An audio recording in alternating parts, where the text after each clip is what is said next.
Vamos a empezar, listo. Bueno, para quienes no habían llegado al principio, pues bueno, entre 1978 y 1983, Wim Wenders se embarcó en una aventura que no resultó, digo, en términos ni personales, artísticos sí, pero personales no, y eso creo que le afectó mucho al resultado, que es que, bueno, Francis Ford Coppola lo invita a hacer una película en Hollywood, y esa película pues va a ser una especie de biografía imaginaria de Dashiell Hammett. Dashiell Hammett fue un detective en la vida real. En un principio fue detective y luego utilizó todas sus experiencias como detective para convertirse en uno de los más grandes autores de literatura negra, de literatura policíaca en los años 30, junto con James Cain, el autor del Cartero llama dos veces, junto con Raymond Chandler, creador del detective Mike Hammer.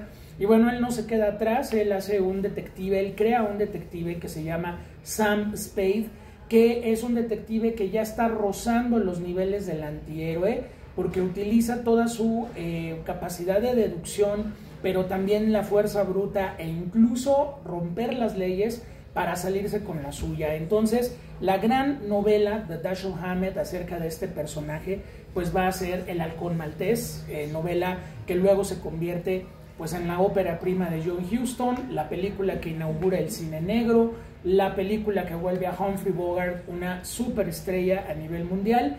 Y bueno, pues Dashiell Hammett era un alcohólico de tiempo completo, estuvo casado con una gran escritora llamada Lillian Hellman, y bueno, pues entre los dos después les va a tocar luchar en el tiempo de la cacería de brujas. A Dashiell Hammett lo meten a la cárcel, Lillian Hellman lo defiende prácticamente con todo para poder liberarlo y que finalmente Hammett su nombre sea de alguna forma limpio después de estos terribles momentos de la vida de los Estados Unidos. Entonces, sí se antojaba hacer una película sobre Dashiell Hammett, pero el problema se llama Francis Ford Coppola.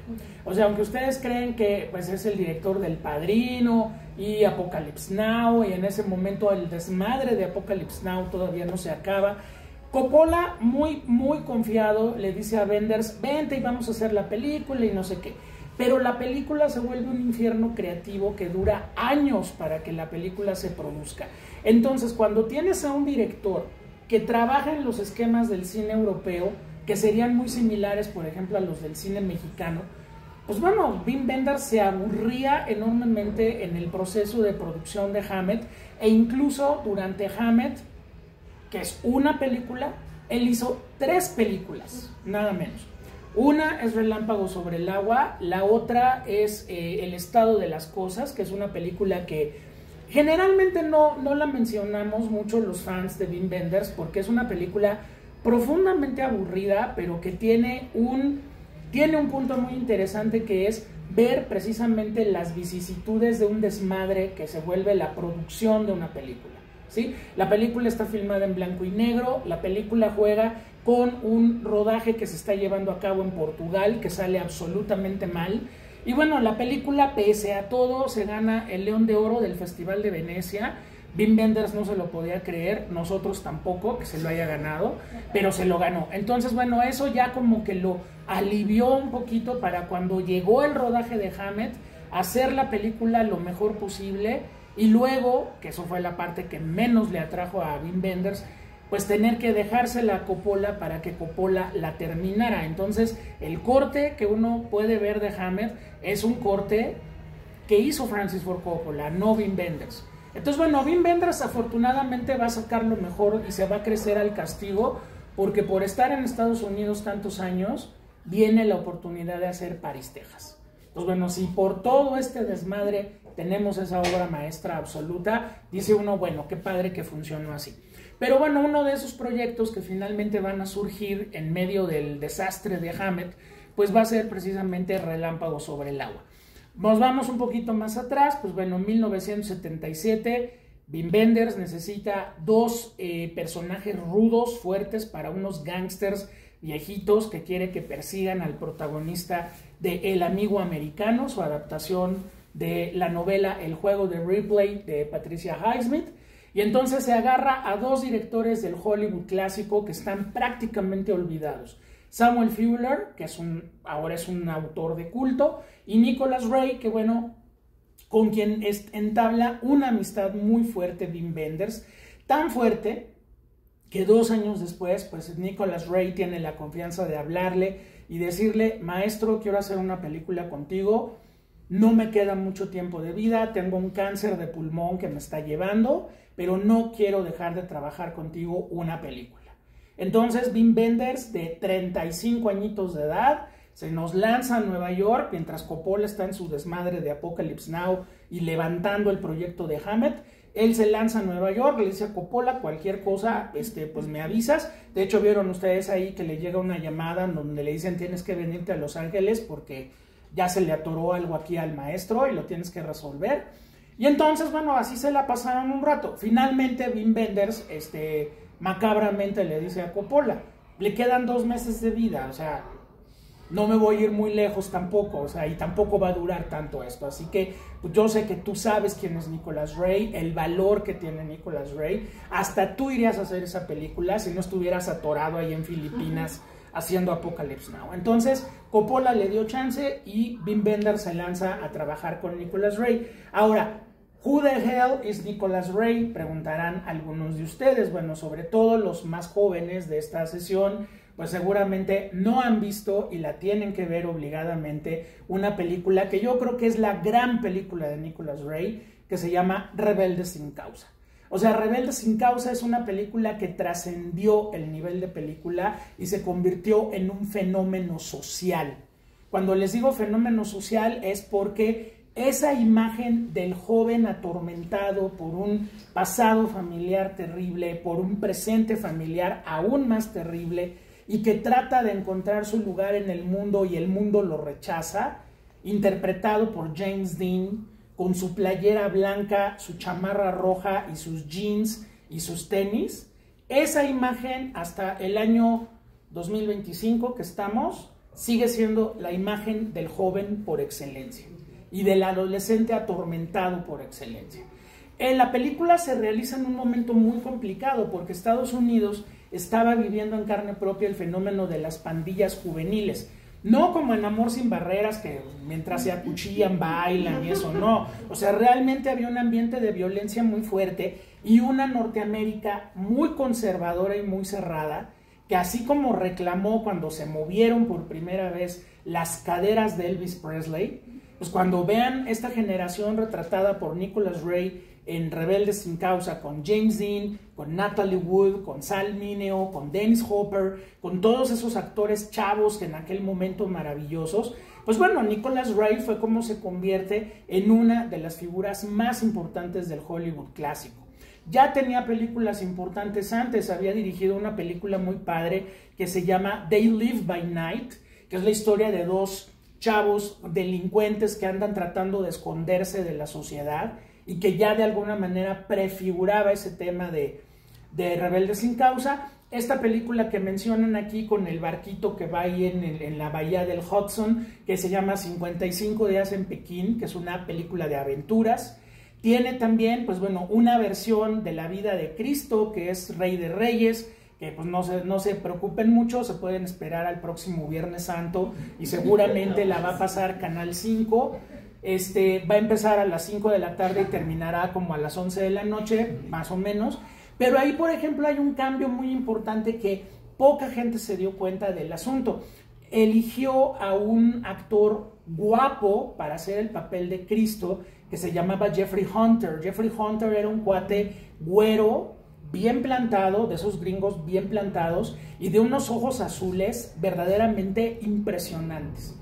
Entonces, por primera vez en la historia del cine, había un Cristo joven, un Cristo guapo. Incluso algún crítico se burló de la película poniéndole I was a teenage Jesus, ¿no? Ese era el título no oficial. Y bueno, Jeffrey Hunter, por ejemplo, en la película hay un símbolo muy padre, eso lo nota Martin Scorsese. El personaje está vestido con túnica blanca, pero trae encima otra túnica roja que se parece mucho a la playera blanca y la chamarra roja de James Dean en Rebelde sin Causa. Entonces, ¿hay alguna relación entre Jesucristo y James Dean? Pues la hace Nicholas Ray visualmente en la película. ¿Qué otras películas tiene Nicholas Ray? Desde luego, aquí la menciona Wim Wenders, Johnny Guitar. A ver si un día la programamos aquí en los seminarios, porque Johnny Guitar es un western, pero completamente insólito. Es la historia de, bueno, es una historia en el viejo oeste, ya saben, la cantina, los vaqueros, ya saben ustedes la iconografía, pero aquí las protagonistas son dos mujeres que se están peleando por un güey. El güey es Sterling Hayden, que es el actor, uno de los actores que Kubrick dirigió muy al principio de su carrera, un tipo grandotote con una voz súper cavernosa. Lo van a ubicar perfectamente. Es el policía corrupto a quien mata a Al Pacino en El Padrino, que le rompe la mandíbula. Ese es Sterling Hayden, pero mucho más joven, claro. Y las dos que se pelean por él son Joan Crawford, nada menos que Joan Crawford, y Mercedes McCambridge. Mercedes McCambridge es una actriz de culto, es una actriz chaparrita, muy chaparrita, que tenía una voz muy particular y que tenía una voz tan particular y una manera de actuar tan fuerte, tan ruda, que bueno, por allá en 1973, que un director que estaba dirigiendo El Exorcista necesitaba una voz para el demonio y entonces le recomendaron a Mercedes McCambridge, pero para hacerla todavía más agresiva, Mercedes McCambridge, que además estaba pasando por una depresión muy fuerte en esos momentos, le cayó una lana impresionante y con eso vivió los últimos años de su vida. Mercedes McCambridge se hacía un cóctel de 2 huevos crudos en un vaso de whisky y con puré de pera.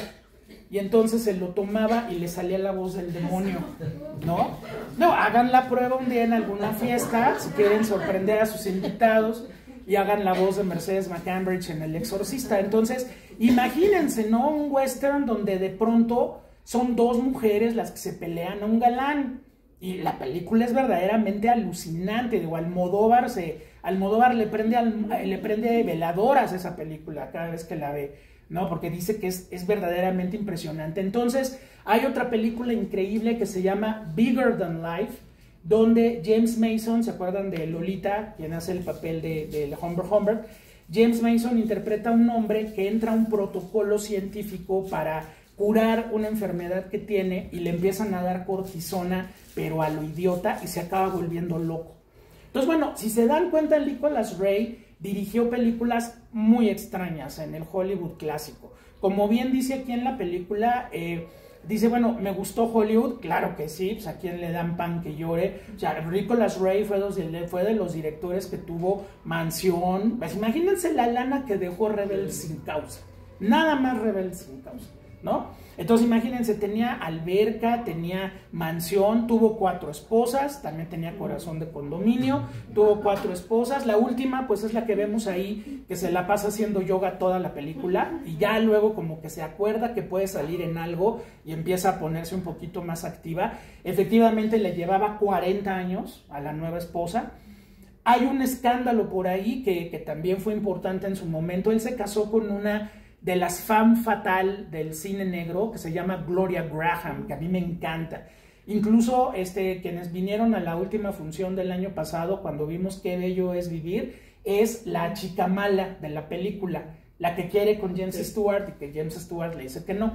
Entonces, él se casó con Gloria Graham y en algún momento de la vida, Gloria Graham se ligó a su hijo, estando casada con él. Entonces se llevaban rudo, o sea, se llevaban pesado también. Entonces, bueno, en un momento dado, como le pasó a toda esa generación, y además, pues bueno, Nicholas Ray no haciendo las películas más exitosas del mundo, precisamente, pues de pronto Nicholas Ray se quedó sin chamba. Y entonces esa casa se tuvo que vender, y ese coche se tuvo que vender, y esas esposas se tuvieron que hacer a un lado. Entonces, bueno, finalmente Nicholas Ray, por ahí de 1971, le ofrecen chamba en una escuela de cine. Estamos en el momento donde ya viene la segunda generación de cineastas criados por escuelas de cine. Entonces él acepta la chamba, sobre todo por estar en contacto con jóvenes. No era tan grande, o sea, cuando está muriéndose aquí tiene 68 años. No era tan grande, ¿sí? Entonces empieza a hacer esa película que se sientan a ver ahí en Todos en Bola, que se llama Nunca Volveremos a Casa, We'll Never Go Home Again, y la hace con esos alumnos. O sea, como tenía mucha formación actoral, como era un gran director del Hollywood clásico, empezó a agarrar a estos chavos.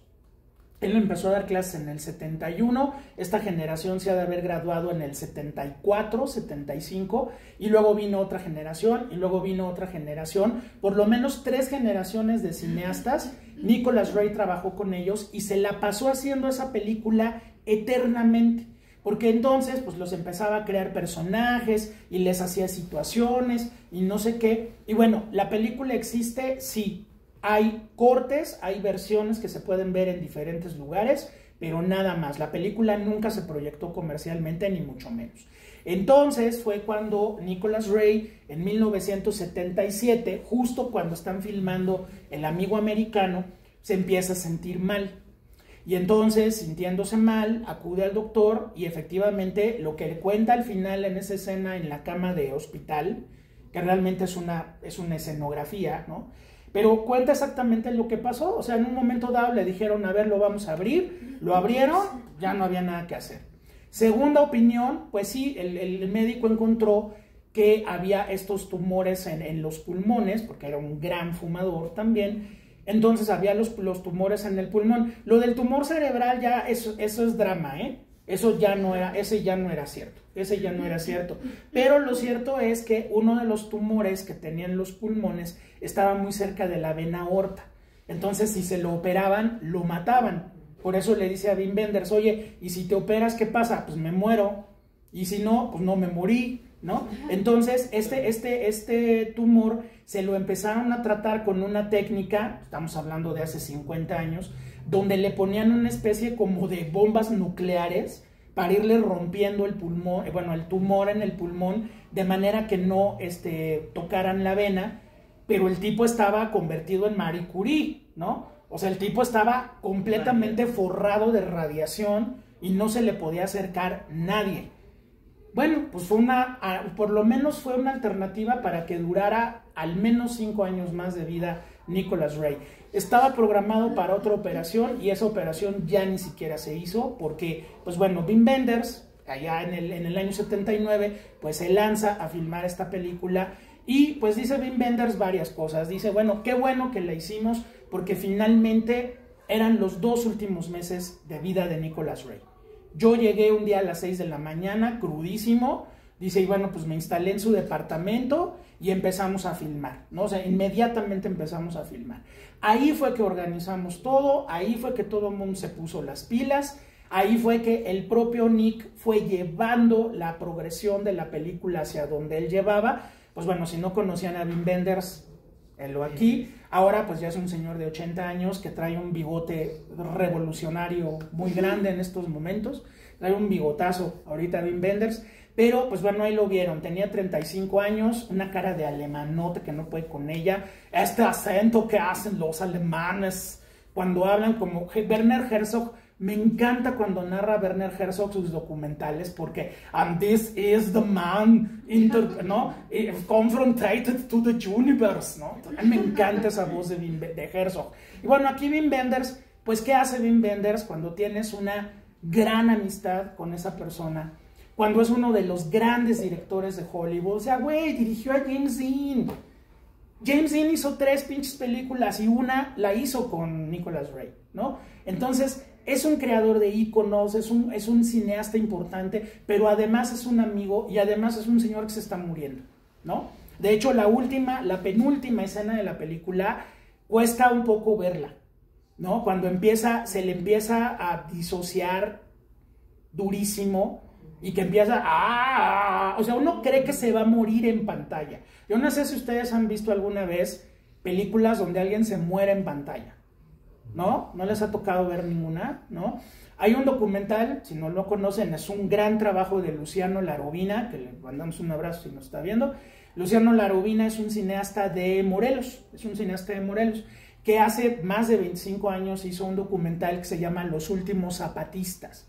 llegó a pasar en Canal 11, llegó a pasar en Canal 22, está en YouTube, debe estar hasta en YouTube libre. Bueno, Luciano se puso a entrevistar a los últimos zapatistas que quedaban, que todos rebasaban los 100 años de edad, y hay una entrevista muy, muy fuerte con un señor que está en su casa, con sus hijos, está platicando anécdotas del zapatismo y de repente se nos muere en pantalla. El señor los ojos como que se le congelan y de repente el señor se recarga en la silla y se muere enfrente de la pantalla. Pues es algo que Luciano en algún momento podía pensar que podía ocurrir. Si estás entrevistando a una persona de más de 100 años, pues ahí se le murió, y eso está en el documental, lo dejó en el documental.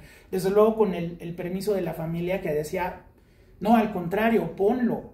O sea, que se vea que ahí estaba el testimonio de una persona que te da ese testimonio justo antes de morir. Entonces, cuando uno está viendo a Nicholas Ray al final de esa escena, que empieza a decir incongruencias, que empieza a ver a Wim Wenders y como que le dice, esa frase es muy importante, ¿no? Para entender lo que vimos. Me estoy sintiendo mal y me está llevando la chingada, pero no es por ti ni es tu culpa. Y luego sigue diciendo más cosas y vuelve a decirle lo mismo. Y bueno, Wim Wenders maravillosamente, de esos momentos de inspiración, le dice, bueno, ¿cómo acabamos la película? Pues grita corte. O sea, lo que hace un director de cine. ¿Sí grito corte? Sí, grita corte. Tú grita corte. No, pero tú eres el director. No, tú eres el director. Grita corte. ¡Cut! ¿No? Entonces, ese último momento cuando quién sabe qué está pasando por la cabeza de Nicholas Ray y que Wim Wenders le dice corta, o sea, le está poniendo corte, pero también le está poniendo corte a su vida, ¿no? Entonces, bueno, lo pone en un momento donde pues pone la vida de alguien que se dedica al cine literalmente hasta el último aliento de su vida. La película se terminó, bueno, ahí dejaron de filmar. A la semana que entró al hospital Nicholas Ray y finalmente le vino un paro respiratorio y ese maldito cáncer ya lo dejó en paz. Y bueno, el epílogo es el epílogo muy loco, que se entiende porque toda la gente que estaba ahí quería a Nicholas Ray de una forma muy especial. La viuda, pues la hora viuda, está fuera del barco, no se involucra mucho con el desmadre que traen abajo, porque los que están abajo echando desmadre son los alumnos de Nicholas Ray, que empiezan a decir, sí, vamos a quemar el barco, porque no sé qué, no, espérense, pues el barco no es de nosotros, no, pero aquí llevamos a incinerar a Nick, entonces que el barco se queme con Nick, y no sé qué, y bueno, Wim Wenders está ya como un poquito más ahí al fondo, no involucrándose mucho. Por ahí se menciona a Apocalypse Now otra vez. Vino el editor y dijo que es un desmadre y que no tenemos final y que no sé qué, y entonces ahí va el barquito con sus carabelas chinas de 55 días en Pekín y va caminando, va navegando por ahí por la ribera del Hudson. Pero bueno, todo lo que vimos en este bueno, documental, ensayo, película, como ustedes le quieran decir, porque creo que Wim Wenders esa es una de sus grandes virtudes. Nos ha enseñado que el documental no es solamente documentar la realidad. El documental sirve para documentarla, pero también para reflexionar, pero también para tener un goce estético. Y bueno, en este caso, pues un documental que está jugando siempre a dos bandas, entre la cinefilia, porque finalmente, bueno, por ejemplo, vemos que va a dar una plática, ¿no? Una escuela. Y entonces, pues bueno, está la película con Robert Mitchum. A ver, aquí hay para los que vinieron desde las primeras sesiones del seminario, hay la recreación de una escena que luego vimos en el transcurso del tiempo. Cuando el personaje llega a casa de su mamá, se da cuenta que su mamá ya murió, que la casa está abandonada, y de pronto cuando ya se van a seguir arreglando proyectores, este cuate se mete abajo de la casa y saca unos recuerdos de infancia. Bueno, pues lo tomó de esa película de Nicholas Ray, que se llama Hombres Intrépidos, donde Robert Mitchum es un vaquero que se retira de los rodeos. Vemos esta escena del tipo cojeando, el rodeo abandonado, bueno, el rodeo solo porque ya no hay público, no hay nadie, estos papeles que están flotando en el aire, esta tierra, el vaquero que va con la cabeza abajo, el vaquero que llega quién sabe a dónde y de pronto llega a una casa y se mete abajo de la casa y empieza a sacar cosas. Entonces, bueno, ahí es donde, esa es la forma cómo funciona la cinefilia para cineastas como Wim Wenders. O sea, viste una escena en una película y esa escena se te quedó y luego haciendo otra película ya tuya, de repente le dices al actor, oye, vamos a hacer esta escena donde te vas a meter abajo de la casa. La vi en una película de Nicholas Ray, ¿no? Entonces, bueno, aquí Nicholas Ray va a dar su plática. Obviamente, como no sé si a ustedes les ha pasado, la mayor parte de los cineastas no ven sus películas. No las ven. O sea, el año pasado, ¿no? Fue que hicimos todo el ciclo de allá en la Cineteca de las Artes, todo el ciclo de los directores bien presentando sus películas, y sí, llegaban bien contentos. Por ejemplo, Fernando Emke pues, llegó a presentar Temporada de Patos, sala llenísima, la presentó 2 minutos y se salió la hora y media que dura Temporada de Patos, y luego ya regresó. Es muy raro que se queden a ver sus películas. ¿Por qué? Pues porque sufren mucho, ¿no? Se empiezan a acordar de todo lo que salió mal, de lo que hubieran querido hacer, y entonces, pues, ¿para qué las vuelven a ver, no? Entonces, aquí están viendo la copia, sale Wim Wenders y está Nicholas Ray acostado en un silloncito, dice, ¿cómo va? La imagen, bien, pues es un 16 milímetros, bien. El sonido, fatal, ¿no? Ah, bueno, pues ya cuánto le falta, no sé. Y empieza Nicholas Ray a platicar, y de lo que menos habla es de la película. Habla de él, habla del cine, habla de lo que significa hacer cine, ¿sí? Entonces, bueno, la película tiene escenas donde, si ustedes quieren, pues hay otro tema importante que es hasta dónde llegas con tu cámara a filmar, pues en este caso, la agonía de una persona, ¿no? O sea, lo vemos despertándose en unas condiciones terribles, cinchones, el tipo se levanta con una tos, que Dios guarde la hora, se debe sentir horrible levantarse, ¿no? Y lo está filmando Wim Wenders. Entonces, ¿hasta dónde puedes llegar y hasta dónde no? Desde luego fue un acuerdo. O sea, esta película que estamos viendo nosotros es una película que ya habían acordado ellos que iban a hacer. Ahora, pues bueno, cuando la película se estrena ya sin Nicholas Ray, pues la película es toda una revelación. O sea, es como hacerle un homenaje a alguien en vida, hacer que esa persona retome y haga cosas que amaba hacer en la vida, pero también llega un momento en que la maldita muerte y el maldito cáncer se lo van a llevar, y bueno, ponerle la cámara enfrente en ese momento tan fuerte que está pasando Nicholas Ray, pues bueno, finalmente así fue Relámpago sobre el agua, ¿no? Entonces, es parte de ese momento de crisis, es parte de Wim Wenders atrapado en Hollywood, porque no se puede mover, porque Coppola no lo deja moverse. Entonces, bueno, él va a aprovechar para hacer varias cosas, y una vez que Hammett se estrena y es un fracaso rotundo, tiene la oportunidad y tiene las ganas de hacer algo del tamaño de París, Texas. Entonces, si todo ese camino fue para llegar a París, Texas, qué padre que ocurrió. Pero bueno, ¿qué les pareció Relámpago sobre el agua? Yo sé que no es la reina de la fiesta, no es la película que ustedes deseaban ver hoy. Seguramente para sábado en la tarde querían ver algo más bonito. La de mañana es hermosa, ¿eh? La sal de la tierra es un deleite visual. Pero bueno, este es uno de los documentales, yo creo, donde realmente está el talento de Wim Wenders, ¿no? Y de un amigo, y de un cinéfilo, y de un admirador hacia a una figura como Nicholas Ray. Entonces, bueno, es una película que deja mucha tarea. ¿Cuál es la tarea? Ahora tienen que ver películas de Nicholas Ray para que puedan ver ustedes el peso de ese señor, que les pudo haber caído bien, les pudo haber caído mal, no importa, es un hombre enfermo, es un hombre que ya no está en sus 5 sentidos, pero que todavía tiene ahí una chispa creativa que Wim Wenders quiere empujar, ¿no? Les contaba yo hace poquito pues en la historia de Lisboa, les contaba yo de Manuel de Oliveira, ¿no? Que nosotros lo conocimos cuando tenía 100 años el viejo, y el viejo nos lo dijo ahí enfrente. El viejo, con todo respeto y admiración, dijo: el día que yo deje de filmar me muero. Y así fue. O sea, todavía alcanzó a hacer 3 largometrajes, un cortometraje, se sintió mal y a la mañana siguiente falleció, terminando el cortometraje. O sea, no lo dejó inconcluso, ¿sí? El maestro López Tarso decía que el día que dejara de trabajar se moría, y así le pasó. O sea, estaba haciendo teatro en línea porque aprovechó muy bien, descubrió Zoom y descubrió las redes y todo en la pandemia, y don Ignacio López Tarso se puso a trabajar en su casa con su hijo Juan Ignacio, haciendo Macario y haciendo varias obras de teatro unipersonales en Zoom durante la pandemia. Pasó la pandemia y el viejo estrenó en teatro.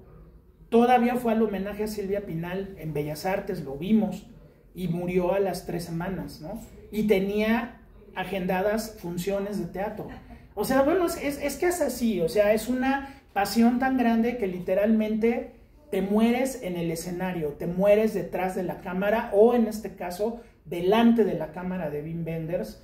Híjole, cuando dice corte, no, bueno, es una escena durísima, durísima. Pero bueno, ¿qué pueden comentar? ¿Qué quieren comentar ustedes hoy? A ver, quedaron muy serios el día de hoy. ninguna sesión de Wim Wenders fue seria, cosa que me da mucho gusto. Esta sí yo sabía que iba a tener una reacción un poquito diferente. Pero bueno, ¿alguien quiere comentar algo? Sí, adelante, sí. Bueno, siempre enfrentar el final de la vida, pues para mucha gente es una cosa de miedo supremo, ¿no? Claro. Porque de alguna manera, como pasa aquí en la película, pues no logró uno sus objetivos, o qué hubiera pasado si en vez de una decisión hubiéramos tomado otra. Es decir, como que quedamos a deber a la vida y a nosotros mismos. Claro.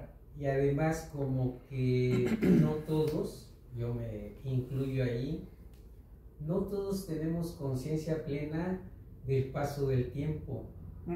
Como que nos aferramos al pasado.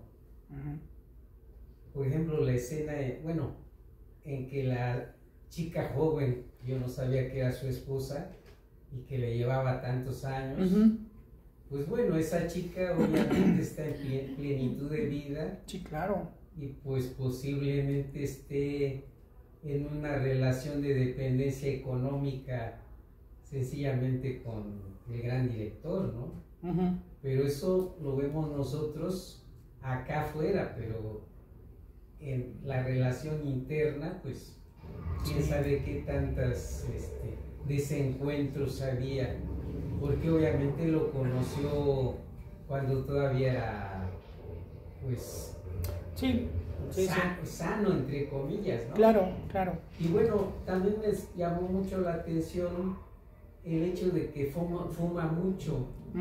Sí, no creo que a mí todavía me tocó en los cines Piojito que fumaba la gente mucho, y no tan solo fumaba, sino que comía.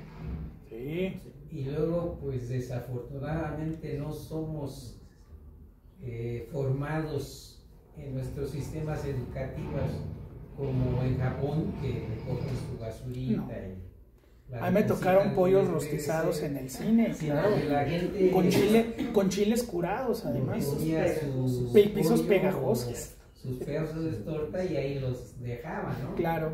Entonces, la verdad es que... Y luego, pues, los empleados no podían limpiar porque como había permanencia voluntaria, aquello se abría de 10 de la mañana hasta las 10 de la noche, y yo creo que en ese tiempo pues fermentaba mucho de lo que se acumulaba.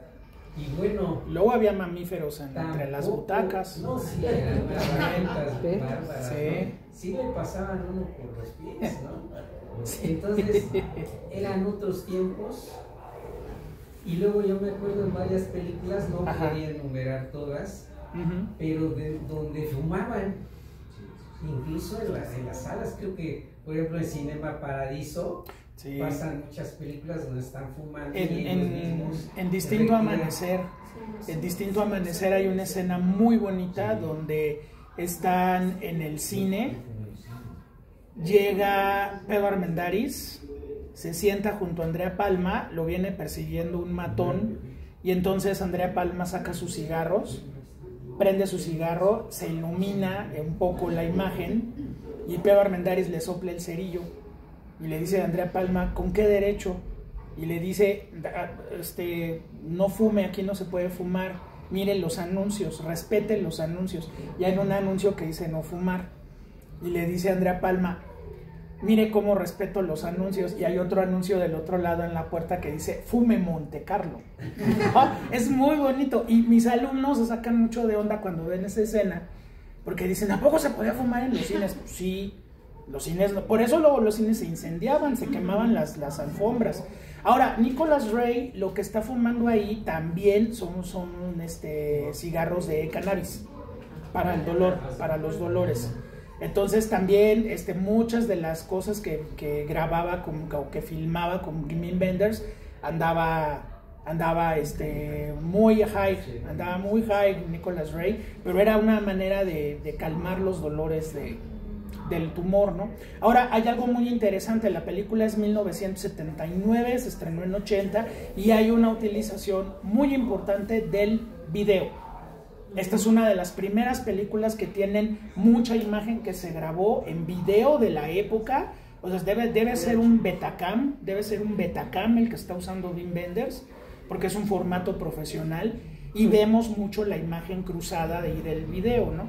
Me encanta esta escena cuando está viendo películas y le dice a Wim Wenders, ay, por favor, yo filmé en todos los formatos posibles, 35, 16, Super 16, 8, Super 8, pues sí, o sea, y bueno, dejen ustedes ese tipo de directores, hay directores que empezaron filmando en 35 y ahora filman en digital, y en celular, entonces, pues, sí, o sea, los cambios tecnológicos del cine son parte de ese paso del tiempo.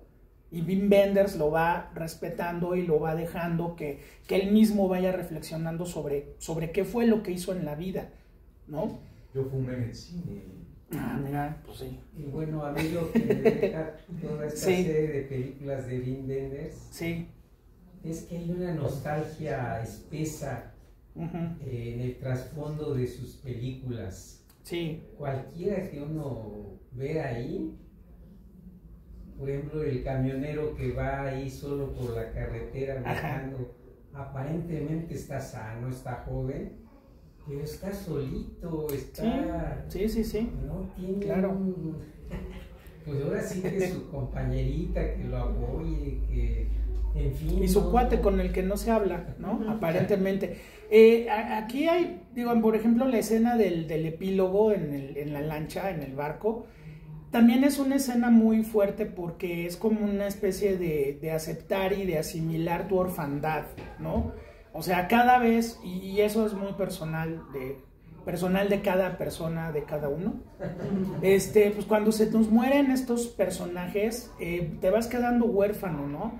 O sea, no sé, se te muere, o sea, no se te muere porque no es nada tuyo, aparentemente tuyo, pero se muere, no sé, Mario Vargas Llosa, y te acuerdas que te hizo sentir La ciudad y los perros y dices, ¡ay! No, o sea, el señor nunca lo vi, nunca fue nada mío, nunca me saludó, nada. Pero esa impresión de alguien que escribió algo, o que filmó algo, o que compuso algo que te llegó, te va dejando una cierta orfandad. Entonces, al final es como los niños huérfanos de Peter Pan, que llegan a la conclusión aquí de que vamos a quemar el barco, que no sé qué. Pero incluso Wim Wenders ya está echado para atrás ahí en esa escena. O sea, vean cómo se está involucrando todo el tiempo y en esa escena ya está prácticamente en la esquina, ya no quiere salir. Pues es que es una orfandad, es un duelo lo que se está viviendo, ¿no? Entonces, bueno, se nos ya, por ejemplo, en la maldita pandemia que se nos fue toda la generación de los 70 en México, que se fue Felipe Casals, que se fue Jaime Humberto Hermosillo, que se fue Gabriel Retes, que se fue Paul Leduc, pues vas sintiendo cada vez más orfandad de esa generación que finalmente fue una generación que te forma, ¿no? Ya las generaciones más jóvenes, el día que se muera Alfonso Cuarón, pues van a sentir lo mismo, ¿no? Pero pues bueno, finalmente ese final es un final de huérfanos que se les acaba de ir una presencia importante en la vida. Como lo que dice Wim Wenders, ¿no? Dice, trato de no verlo como una figura paterna, pero cuando tu cuate tiene 40 años más que tú, pues es tu papá, ¿no? Entonces no puedo dejar de verlo como una figura paterna, y el padre muere, entonces al final, por eso la referencia al Rey Lear, ¿no? También, el padre muere, entonces, ¿qué sigue después en ese duelo, ¿no? Muy bien, a ver, tantito por acá el señor primero, y luego para allá. Sí, muchas gracias. A mí me gustó mucho la primera escena cuando él va Sí. llegando. Esa toma de de Soho. Ajá, sí. Sucio. Sí, y al fondo las Torres Gemelas, ¿no? Si no sí, claro. Si no me recuerdo. Sí, ¿no? claro. Esa escena me encantó, o sea, la toma, ¿no? Ajá. Porque más que él bajarse, se enfoca la calle. Esas composiciones. Hasta con baches, o sea, no sé, eso me encantó. Los periódicos tirados en el piso. Y la película se me hace reveladora en cuanto a la entereza.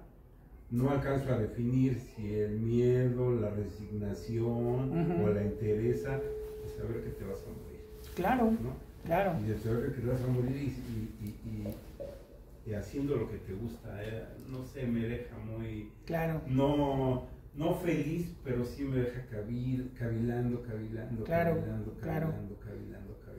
A ver, hace 8 días vimos una película de un señor que hace algo que ninguno de nosotros a lo mejor haría, pero al final se pone su Feeling Good de Nina Simone, ¿no? Entonces, bueno, Wim Wenders a los 80 años, esa película la hizo a los 78, Días Perfectos, y nos está diciendo, yo estoy haciendo lo que me gusta y me siento bien haciendo lo que me gusta, ¿no?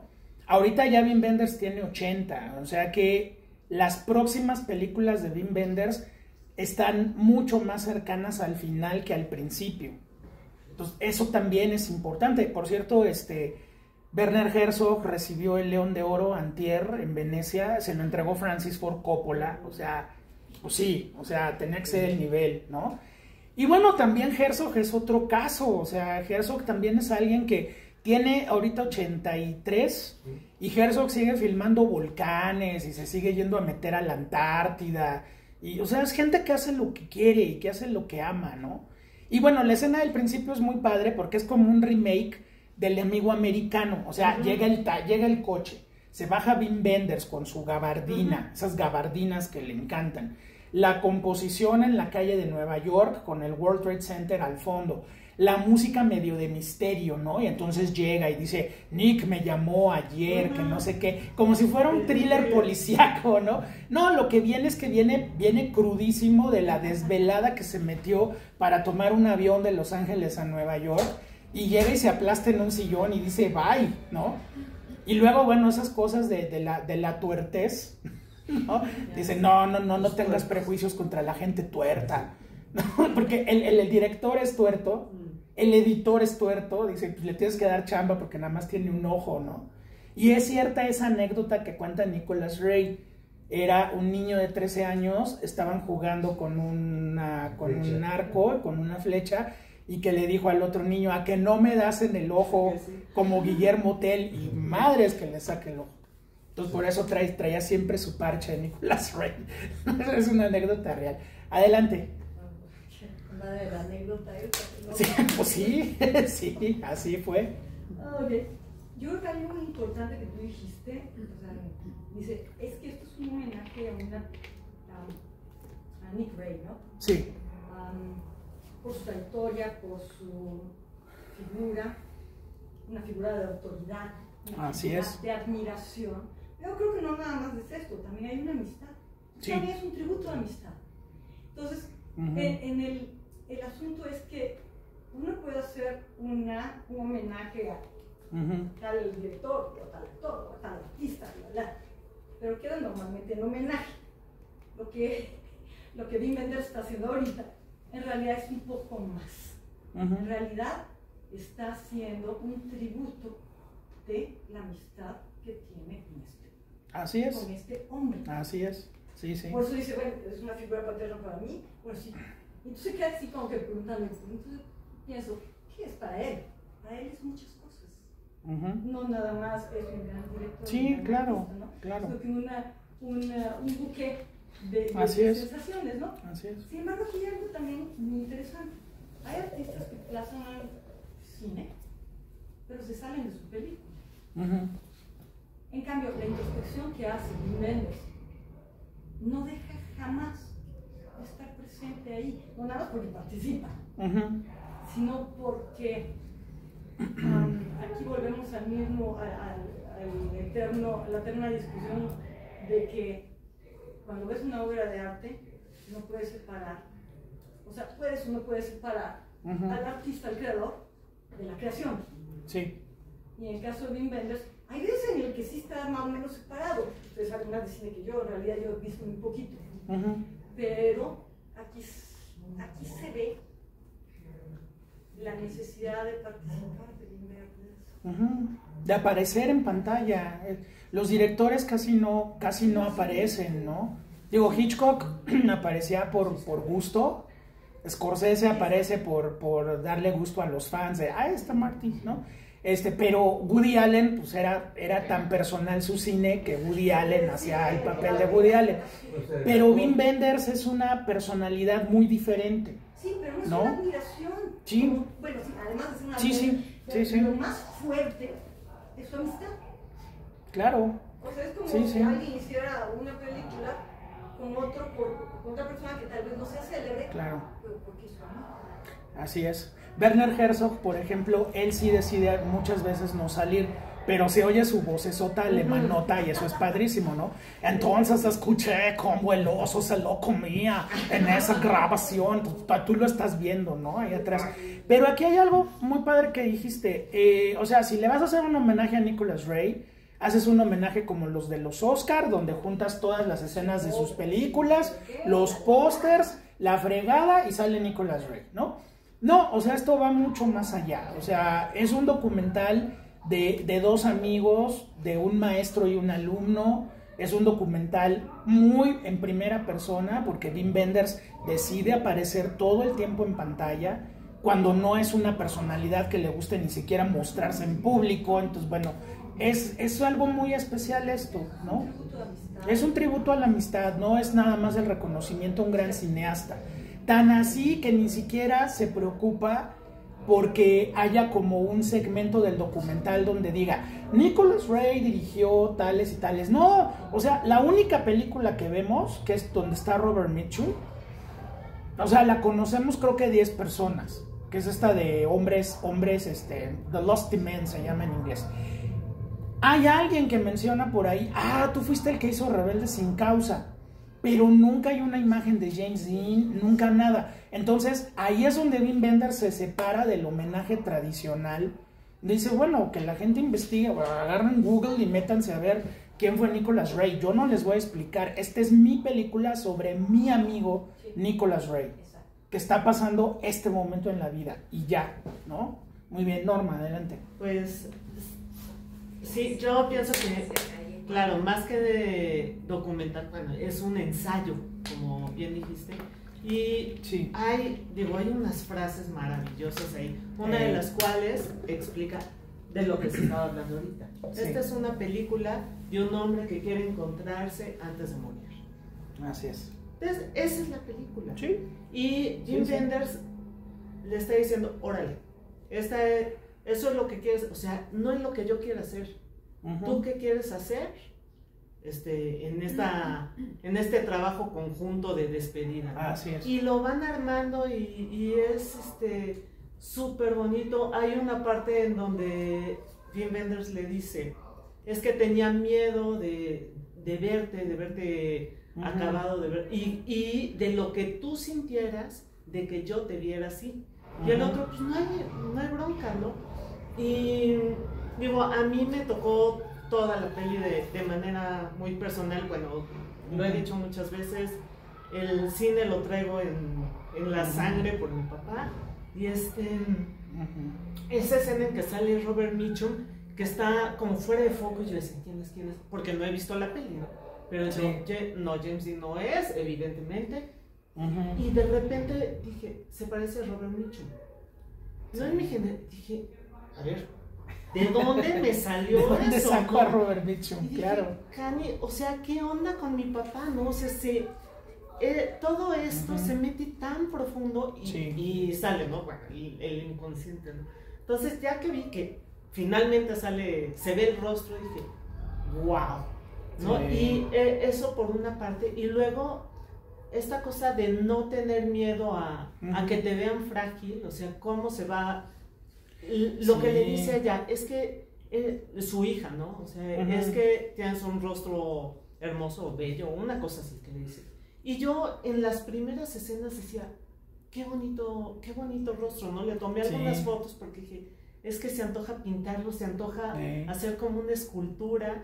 Y otra vez me acordé de mi papá murió por un tumor cerebral, y se fue pegando su piel, ¿no? a su cráneo, y esta cosa de no tener miedo a mostrarse así. Él cuando se fue, yo le dije, ¿quieres ver a tus sobrinos, que tuvo como 60 y que los adoraba porque pues, los crió a todos antes que yo naciera? Sí, y entonces fue un desfiladero de sobrinos.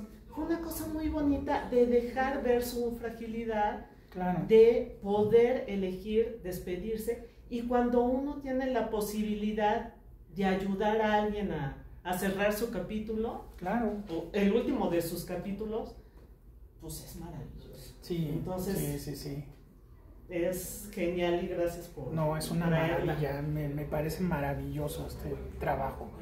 Y bueno, pues bueno, creo que ha quedado muy claro que Wim Wenders es un gran amante de la fotografía y de la imagen, y de eso se trata nuestro documental de mañana, pero antes, adelante. Sí, exacto, o sea, como que me parece increíble que exista como el leitmotiv de las cámaras, ¿no? Sí, todo el tiempo, todo el tiempo. Es como algo maravilloso, y exactamente que lo que tú decías, ¿no? Yo soy fotógrafa, y entonces cuando salió el documental que mañana vamos a ver, o sea, para mí fue, o sea... Sí, es fabuloso. O sea, como juntar con mis dos pasiones, ¿no? Y saber que Sebastián se fue hace como... 2 meses tiene, sí. Es como súper conmovedor, ¿no? O sea, saber como su forma de ver el mundo, y que a pesar de que fotografiaba todo tipo de cosas, pero cosas muy desagradables, ¿no? Y cosas muy bellas también, ¿no? O sea, por eso... Pero de todas maneras eran fotografías bellas, o sea, retrataba la pobreza, pero, o sea, estéticamente, o sea, no sé cómo podía lograr ese tipo de cosas. Y yo creo que, pues, definitivamente se fue también uno de los mejores fotógrafos que ha tenido. Pues sí. Sí, cuando programamos este ciclo, todavía no moría Sebastián Salgado. Entonces, pues sí, vamos a terminar con La Sal de la Tierra. Pues bueno, ya también se fue Sebastián Salgado, que es el protagonista de nuestra película de mañana. Entonces, pues bueno, mañana cerramos este seminario dedicado a Wim Wenders por sus 80 años de vida. Mañana cerramos con La Sal de la Tierra, 5 de la tarde, los esperamos con mucho gusto, corran la voz. Ojalá que tengamos sala llena, porque ese es un documental bien exitoso, donde lo programen, se llenan. Así que, pues bueno, muchas gracias por su presencia el día de hoy. Nos vemos mañana con muchísimo gusto. Buenas noches, gracias.